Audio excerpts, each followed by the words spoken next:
Irmãos, nós temos, eu já preguei também muitas vezes sobre Gideão, sobre a vitória de Gideão sobre os midianitas.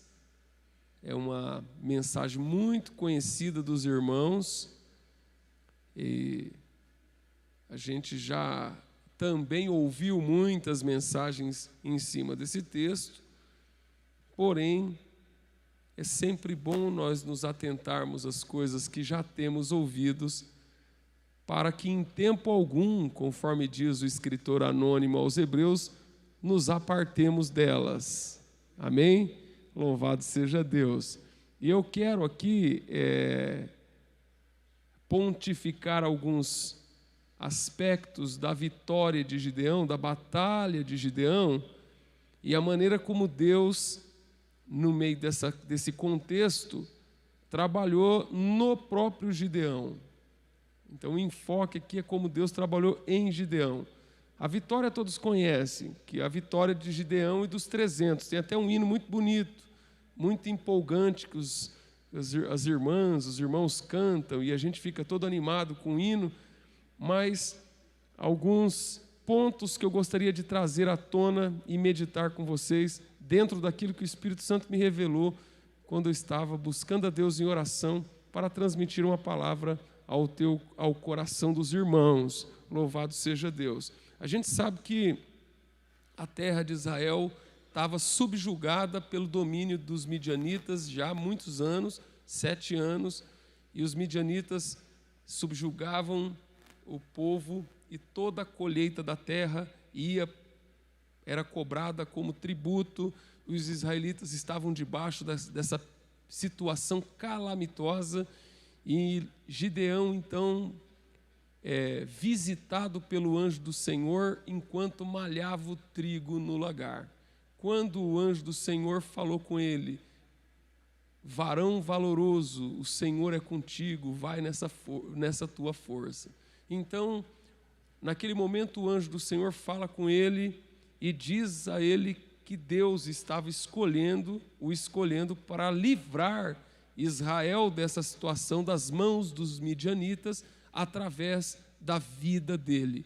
Gideão estava malhando o trigo no lagar, mas quando Deus falou com ele, Gideão manifestou diante de Deus o que ele tinha no coração. Gideão estava muito bravo, muito revoltado. Gideão estava tomado de uma revolta muito grande, porque ele diz: o que foi feito do Deus dos nossos antepassados? Ele tinha uma revolta, porque ele ouvia falar do Deus de Abraão, do Deus de Moisés, do Deus que abriu o Mar Vermelho, do Deus que operou proezas no passado, mas aquela realidade presente era uma realidade separada por um abismo muito grande entre o Deus que operou no passado e o Deus da realidade presente. Aquele Deus era o Deus das histórias. Isso é o que batia na cabeça dele. Ele falava: se nós temos esse Deus tão poderoso, por que nós estamos passando pelo que nós estamos passando? Então ele tinha essa aflição dentro dele, essa revolta estava curtindo o seu coração. Outro ponto é que Gideão também tinha um complexo de inferioridade, porque quando Deus fala que ele é o escolhido para libertar o povo, ele fala que ele é o menor da tribo dele e tal. Então ele tinha esse complexo de inferioridade, ele carregava isso com ele se achava menos, ele não se via capaz, ele não via que ele tinha condições de ser um instrumento nas mãos de Deus. Ele tinha isso com ele. E o processo até chegar à batalha contra os midianitas é um processo muito lento, muito meticuloso, porque Deus vai tirando de Gideão todo o suporte vai sendo arrancado de Gideão. Primeiro, quando ele chega lá com os 30 mil, ele fala: é muito, manda os covardes embora. Só de uma arrancada vai embora 2/3. 75% já sai fora da jogada num tapa, entendeu? 2/3 já vai embora na primeira, 20 mil, dos 30, 20 mil vai embora. Aí o Senhor fala para ele, mas ainda é muita gente. Então faz o teste de beber água no rio. E aí os que sobram desse teste são 300. E aí Deus fala, é com esses 300 que você vai vencer os midianitas. Mas isso é muito bonito quando a gente ouve. Mas no coração e na alma do Gideão, isso não era nada legal. No coração e na alma dele, isso não convenceu. Não convenceu. Tanto é que quando você vai ver, o Gideão faz prova com Deus, se era aquilo mesmo, se era para seguir em frente. Então, nessa altura em que sobraram os 300, Gideão ainda está cheio de temores. Deus está falando com ele, Deus está dando direção, Deus está orientando, mas ele ainda está tíbio, arredio. Ele não crê plenamente na vitória. Deus está falando com ele que vai fazer, que vai operar, que é com ele, que vai usar os 300, que está entregando mais a realidade no qual ele tem que enfrentar, que uma multidão de inimigos fortemente armados e muito capazes e com um contingente de soldado imenso, isso assusta Gideão, isso deixa ele assustado. E aí que é o ponto em que o Espírito Santo me trouxe, porque Deus vem falando, vem dizendo, mas quando ele se depara com a realidade, quando ele se depara com o cenário, quando ele se depara com a realidade, com os recursos e com as condições que ele tem à mão, ele não dá para ir. Não dá para ir. Não dá para ir. É demais, é muita areia para o meu caminhão. Não dá para ir, é muita coisa. É muito difícil esse negócio. E aí o Senhor fala com ele assim, no texto em que a gente leu, no 10, se ainda temes descer, olha só, se ainda está com medo, depois de tudo, eles já estão na iminência, está quase na hora da briga, está quase na hora do páreo, está quase na hora da peleja, e aí o Senhor ainda está tratando os temores da alma de Gideão. E aí isso vem à minha tona, como que Deus é especialista em lidar com gente difícil. Como que Deus não desiste de gente difícil e teimosa? Você entendeu? Porque se Deus, irmãos, se fosse eu já tinha falado, Gideão, faz o seguinte, pega a tua mala, pega o teu chapéu, que eu vou tentar, eu vou apostar com outra pessoa. Eu vou investir em outro camarada. Não dá, Gideão, não dá, você não dá. Mas como que Deus é especialista em lidar com gente complicada e difícil? E ao longo do processo Deus vai trabalhando, porque o Senhor fala, se ainda está com medo, está quase na hora do negócio, e Gideão está ali, vacilante ainda. Já passou todo um processo, e Deus, mesmo nesse ponto, não desiste de Gideão. Mesmo nesse ponto, não abandona Gideão, não descarta Gideão. A gente olha Gideão com muita fé. A gente olha Gideão como herói, a gente olha Gideão como alguém que venceu os midianitas com 300, um homem cheio de galhardia, um homem cheio de audácia, um homem com expertise militar para poder enfrentar um exército, com um exército diminuto, enfrentar um exército dezenas de vezes maior do que o dele. A gente é acostumado a ver Gideão com esse olhar romântico e heróico. Mas a realidade que a Bíblia revela não é esse Gideão cheio de audácia, de coragem, cabra macho que está a fim de, não, Senhor, vamos que vamos, nós vamos derrubar tudo. Não, a gente vê o Gideão, o Senhor me fala, você já está com os 300, a briga já vai acontecer. E você ainda está com medo, Gideão? Como é que o líder desse negócio vai entrar para fazer esse serviço todo aí que precisa fazer com esses 300? E é aqui que vem o ponto, porque Gideão ainda não está plenamente convencido. Gideão ainda não formalizou uma convicção, porque para entrar na batalha que ele vai entrar, para realizar o projeto que Deus realizou, ele precisa ter uma convicção profunda, inquestionável, inabalável, uma convicção pétrea, pétrea para que ele possa entrar e ser vitorioso. Mas ele ainda não está pronto. Depois de tudo, ele ainda não está pronto. E Deus percebe que ele não está pronto. Deus percebe que ainda falta a cristalizar esta convicção. Ele ainda está assim, meio gelatinoso, sabe, meio, vamos porque tem que ir, vamos ver no que vai dar esse negócio, sabe, que ele ainda não está cristalizada, diamantizada, galvanizada a convicção para que ele possa enfrentar aquela batalha. Essa fase. Então a gente, antes de construirmos e romantizarmos os heróis, a Bíblia nos permite olhar para o lado humano. Porque quando nós nos conectamos com a humanidade dos grandes heróis da Bíblia, nós percebemos também o que Deus é capaz de fazer em nós.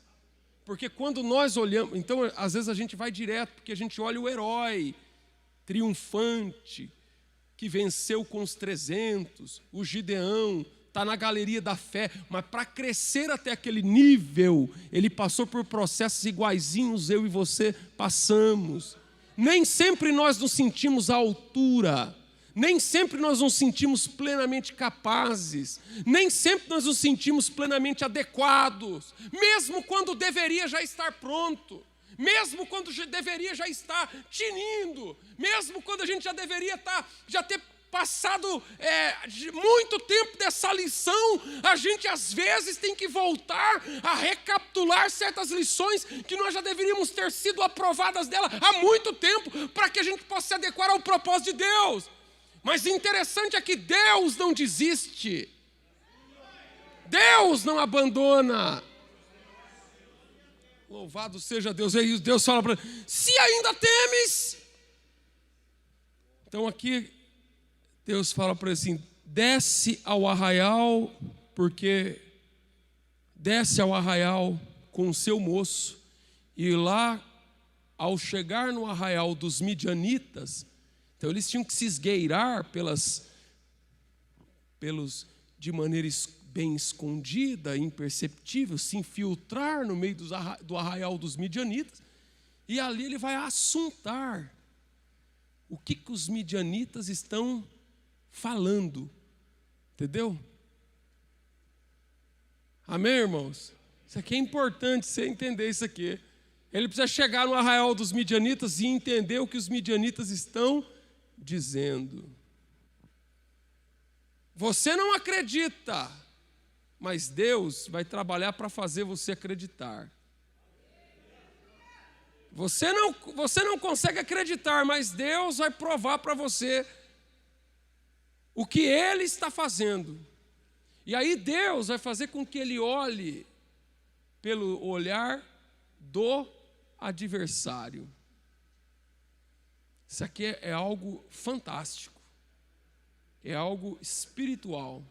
Que eles vão caminhando até o arraial, ele e o moço pura, e chega num determinado lugar, e quando então ele olha para os inimigos, e olha o versículo 12, e os midianitas, e amalequitas, e todos os filhos do Oriente, jaziam no vale como gafanhotos em multidão, e eram inumeráveis os seus camelos, como a areia que há na praia do mar em multidão. Eles estão andando, eles olham aqui a imensidão dos inimigos que se aformigam, que se aninham como gafanhotos no vale, a multidão, e os camelos, e o aparato bélico dos adversários. Olha só a visão contemplativa aterradora, o cenário desfavorável. É assim, irmãos, que Deus opera. Deus opera dentro desse contexto, complexo, difícil. Deus opera dentro do contexto do impossível, para que você consiga entender que a tua vitória não depende da força da tua mão e nem mesmo do teu braço, mas a tua vitória depende da mão do Todo-Poderoso, porque depois, louvado seja Deus, depois não vai restar nenhuma réstia de dúvida de que a vitória veio da parte de Deus para a tua vida e através da tua vida. Eu olho para o inimigo, eu fico imaginando, é de balançar o coração, é de estremecer a alma, é de fazer arrepiar. Louvado seja Deus, quando ele olhou para a imensidão do vale abarrotado de inimigo doido para estraçalhar o pequenino e diminuto exército de Israel, e ele caminha e vai se esgueirando, e de repente ele chega no arraial com seu companheiro, e olha o que temos. Chegando, pois, Gideão, eis que estava contando um homem ao seu companheiro um sonho. Louvado seja Deus. Vocês acreditam que Deus revela em sonhos? Eu acredito. Eu acredito em revelação. Eu acredito nos dons do Espírito. Eu acredito nos sonhos que Deus dá. Eu acredito nas visões que vêm de Deus. Mas espere aí, eu acredito que Deus dá visões para o seu povo. E porque o próprio Deus fala que não fará coisa alguma sem antes. E a semana passada, na terça-feira passada, e eu sirvo aqui como alguém que vem para te ajudar.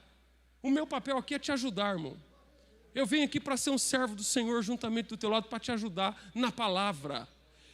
Eu venho aqui para falar a palavra, mas para te ajudar na palavra, para te ajudar através da palavra. Louva. E na semana passada, eu falei que Deus trabalha com padrões que são repetitivos, padrões circadianos, ciclos de padrões. Tanto é que quando enviou os espias, já era uma ocorrência, uma estratégia que já tinha sido feita antes. Ou seja, não era algo novo, era algo que já tinha sido feito e agora estava sendo feito de novo. E se está sendo feito de novo, significa que Deus vai repetir a maneira de trabalhar, ou seja, o modus operandi de Deus segue um padrão estabelecido por uma mente nas Escrituras. E nós acreditamos que Deus revela a palavra dele. Isso é um padrão. Sim ou não? Isso é um padrão de Deus, porque o próprio profeta fala que Deus não fará coisa alguma sem antes revelar aos seus profetas. Você crê nisso ou não? Amém? Você crê que Deus revela? Irmãos, eu ando debaixo da revelação de Deus. Eu vivo na revelação de Deus. Eu creio na revelação de Deus. Eu espero a revelação de Deus. Até porque, conforme diz a Bíblia Sagrada, na Epístola de Paulo aos Coríntios, ele diz, porque nós não andamos por vista, mas por fé. Então eu estou defendendo aqui que Deus trabalha por padrão, que o padrão de normalidade de Deus é revelar através dos profetas dele para o seu povo. E o povo, quando recebe a palavra profética, segue a palavra profética na direção de Deus, e a vitória vem por causa disso. Mas agora aqui, nesse caso, nós temos um agir de Deus que é um ponto fora da curva, um ponto fora do padrão. E agora? E agora, pastor? O senhor falou, eu estou dizendo que eu falei, eu estou confessando que eu falei. O senhor falou, pastor! Mas eu também estou falando que Deus opera por padrão, Mas se ele quiser, ele sai fora do padrão, porque ele é Deus, é o dono da obra, ele faz o que ele quer. Os caminhos de Deus são incognoscíveis. Os caminhos de Deus são incognoscíveis, meu irmão, em nome de Jesus. Muitas vezes nós queremos arrazoar os caminhos de Deus, mas nós precisamos entender que Deus é o Senhor soberano que faz o que quer, do jeito que quer, na hora que quer. Mas aqui ele sai fora do padrão, por quê? Porque se ele revela aos profetas, e o profeta é o porta-voz de Deus para o povo, aqui a visão não veio para nenhum do povo e sequer passou perto de profeta algum. A revelação veio no arraial dos adversários. Eita glória! Então vem cá, chega aqui, em nome de Jesus, para que Deus fale ao teu coração nessa noite. Preste atenção nisso daqui, meu irmão, que pode mudar a tua vida, pode mudar a tua história, pode mudar o teu destino, pode mudar a tua situação em que você está vivendo. Porque Deus revela a palavra, Deus revela Quando ele chega no arraial, irmãos, quando ele chega no arraial, ele encontra, chegando no arraial, eis que estava contando um homem ao seu companheiro um sonho. Parece até coincidência, né? Parece até uma casualidade. Ele ouve um homem conversando com o seu companheiro e dizendo: rapaz, eu tive um sonho essa noite. Ora, o sonho não veio para ninguém de Israel. O sonho não veio para nenhum profeta de Israel. O sonho não veio para Gideão. Agora, Deus está falando com Gideão através do anjo de várias formas, mas ainda assim Gideão está, sabe, não sei se está naquele chove não molha. Aleluia. Não sabe se vai, não sabe se fica, não sabe se é, não sabe se não é. Sabe quando você fica naquele, em cima do muro? Sabe, você crê, mas não crê totalmente. Você não crê, mas também não deixa de crer. Você fica naquela faixa acinzentada. Você fica naquele meio termo. Então Deus já falou com ele. Mas não há convicção. Deus falou, mas não tem convicção.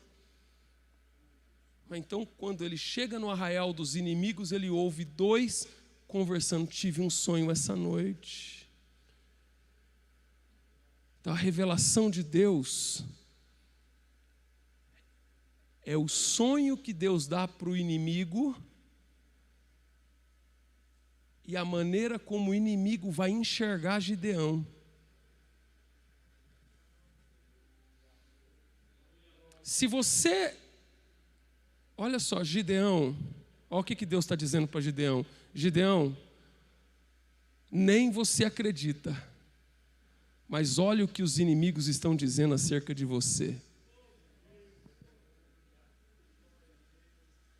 Tem gente que crê no teu Deus, e você está na igreja e não crê no teu Deus. Mas tem gente que nem crente é, e às vezes vai ao teu encontro para pedir oração pelo teu Deus. Mas que você mesmo, que deveria dar exemplo de fé, de convicção, não crê. Mas tem gente lá fora que já olhou para você e viu algo especial em você que você mesmo ainda não viu.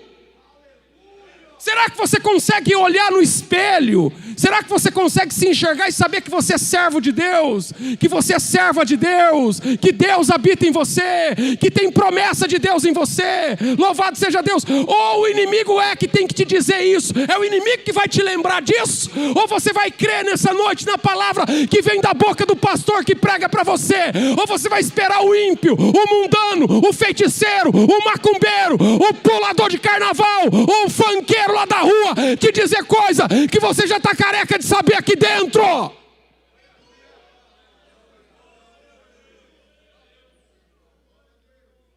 Vocês estão entendendo? Amém? Quando Gideão chega no arraial, ele encontra os dois homens conversando. Eu tive um sonho. E eu vi um pão de cevada que vinha voando. E ele vinha girando. E ele chega no arraial dos midianitas. E atinge a tenda dos midianitas. E a tenda dos midianitas fica transtornada. E ela cai de cima para baixo.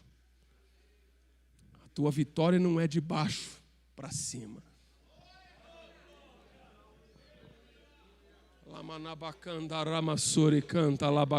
Você pode abrir o teu coração nessa noite e sentir o que Deus está emanando da graça. A tua vitória não é de baixo para cima. Os teus recursos não são naturais. Mas quem é que está dizendo isso para Gideão? De onde que ele está ouvindo isso?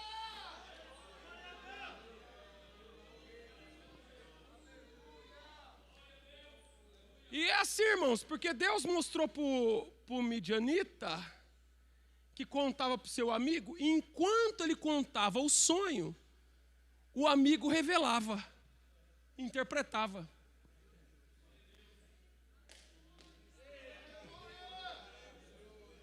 Mas não é assim. Eu creio que Deus levanta um em línguas e o outro interpreta. Aconteceu esses dias aqui no congresso. Alguém falava em línguas e o outro interpretava. Isso é o padrão.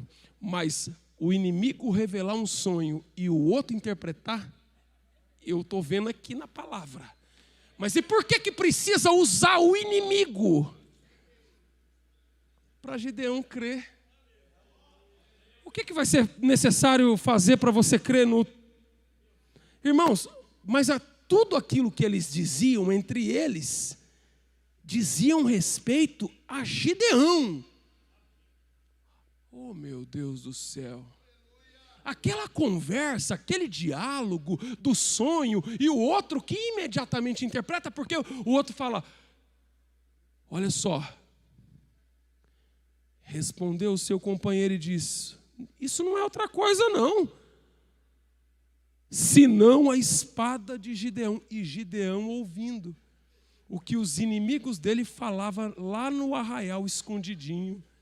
Ou seja, eles eram numerosos, mas Deus já estava avisando eles. Eles eram numerosos, eles eram valentes, eles tinham recursos, eles tinham infinitamente maior e mais fortificado que o Gideão, mas Deus já estava avisando eles de que vinha alguém pela mão do Todo-Poderoso, aleluia. E perceba só que a revelação é que um pão de cevada, louvado seja Deus, mas não é um pão de cevada, tem mais, é um pão de cevada torrado, louvado seja Deus. Agora, se você estudar um pouquinho o contexto, você vai entender que o pão de cevada é o pão do pobre. O pão de cevada é o que para o Brasil é o pão francês, é o pão que é acessível à mais baixa das classes econômicas. Tanto é que pela lei do consumidor, se você chegar numa padaria e não tiver o pão francês, você pode comprar qualquer outro pão ao preço do francês. Vocês sabem disso, né? Porque é obrigado a ter o pão francês, porque precisa ter o pão francês é uma questão social. É o pão do pobre. Agora, no caso, o pão francês só vira torrada depois que fica velho, depois que murcha. E para não jogar fora, o que as prendadas servas de Deus fazem em casa? Fazem torrada para não jogar fora. E é isso que normalmente as pessoas descartam que Deus está levantando. Eita glória! Você pode dar glória a Deus essa noite? Isso é o que o povo descarta. Louvado seja Deus, é aquela torrada velha, depois que o pão murchou, depois que o pão endureceu, depois que não serve para mais nada, aí alguém fala, não, daqui que eu vou colocar no forno, aleluia, vai pegar fogo, e eu vou levantar na face da terra. Eu estou sentindo Deus aqui nessa noite. Aleluia, a tua vitória, irmãos. Eu sou profeta de Deus aqui nessa casa. Você não perde por esperar nesse Deus que você serve, nesse Deus que você adora, que Ele vai te abençoar.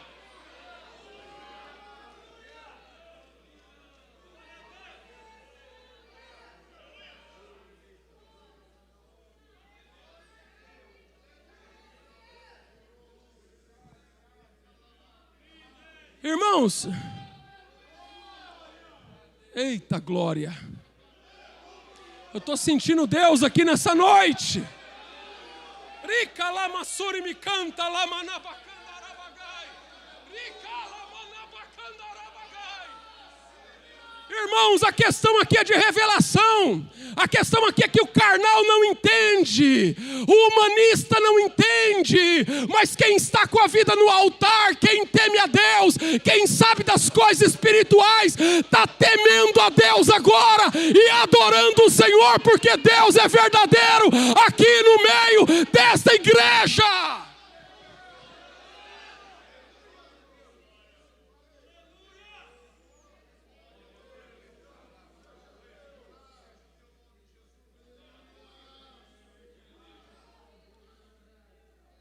E sucedeu que o seu companheiro disse: isso não é outra coisa não. Perceba como a precisão cirúrgica. Quem é que está tendo a revelação? O adversário. Deus já está avisando o adversário de que ele vai ser derrotado. E você precisa ouvir isso. Você precisa ouvir isso, que o adversário já está ciente de que ele vai cair na tua mão. Com tudo que ele tem na mão, ele já sabe que vai cair na tua. Louvado seja Deus. Ele já está avisado. Deus já avisou Satanás. Satanás sai. Porque não tem para ninguém. Essa é do pão de cevada torrado. Sabe por quê, irmão? Porque Deus cuida dos seus pequenos. Porque Deus sabe da tua situação. Porque Deus não vai deixar o inimigo atropelar você. Não vai deixar o inimigo passar por cima de você. Você não vai ser patrolado. Porque esse Deus é bom e sabe nos amar. Meu Deus! Meu Deus! Meu Deus! Meu Deus, aleluia! Eu sinto a autoridade de Deus aqui nessa noite.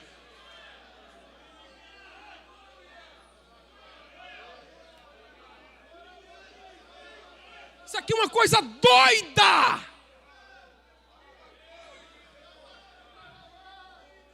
Isso aqui é para acabar com o piqui de Goiás. Irmão, pelo amor de Deus, eu fico doido quando eu vejo isso. Que Deus revelou para o diabo, falou assim: diabo, nessa peleja você não tem vez não. Já estou te avisando, se prepare, porque o pão de cevada vai passar por cima de você. Não vai, nenhum dos demônios teu do inferno está autorizado, aleluia. Nenhum demônio do inferno está autorizado, nenhuma força maligna, nenhuma ferramenta, nenhuma palavra de maldição, nenhuma operação satânica vai dar conta do pão de cevada. E olha que esse moço que eu escolhi é complicado que só vendo. Ele é complicado que só vendo, meu Deus do céu. Eu estou pelejando com ele, mas eu não vou desistir dele não. Mas eu já estou te avisando, ele precisa dessa vitória. Gideão precisava dessa vitória.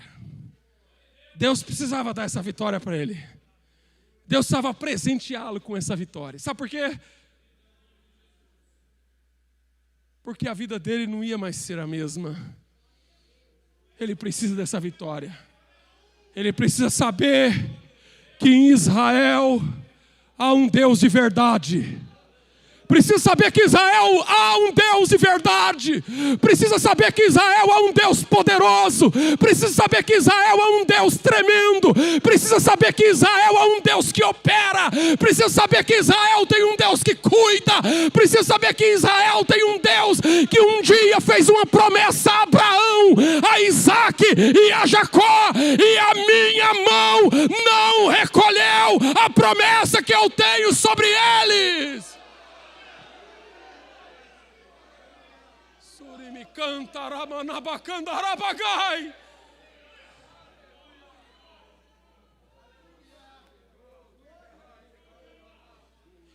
E este foi o retoque final para ele ir com os 300.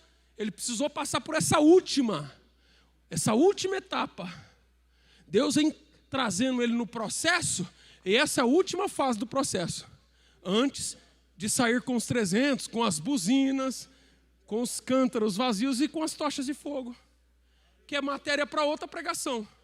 Mas antes de vir com os cântaros, as tochas e a buzina, ele precisava ter essa experiência aqui. E ele precisava... E o que é a experiência? Deus precisou abrir, Deus precisou descortinar diante dele e abrir para que ele entendesse o que o inimigo estava pensando e a informação que já chegou lá. Você entendeu? Isso eles nem entrou na batalha e Deus já falou, a informação já chegou lá, que a vitória já é tua aqui. Aleluia. Você nem fez a cirurgia ainda, mas Deus já está operando lá na mão do médico, já mandou o teu caso para lá. Louvado seja Deus. Você nem foi nem assinar a tua carteira ainda, mas a teu respeito já chegou lá. E você precisa entender que Deus já mandou lá do outro lado. Ou seja, esse negócio, irmãos, não vai dar errado. Esquece. Isso aí não vai dar errado.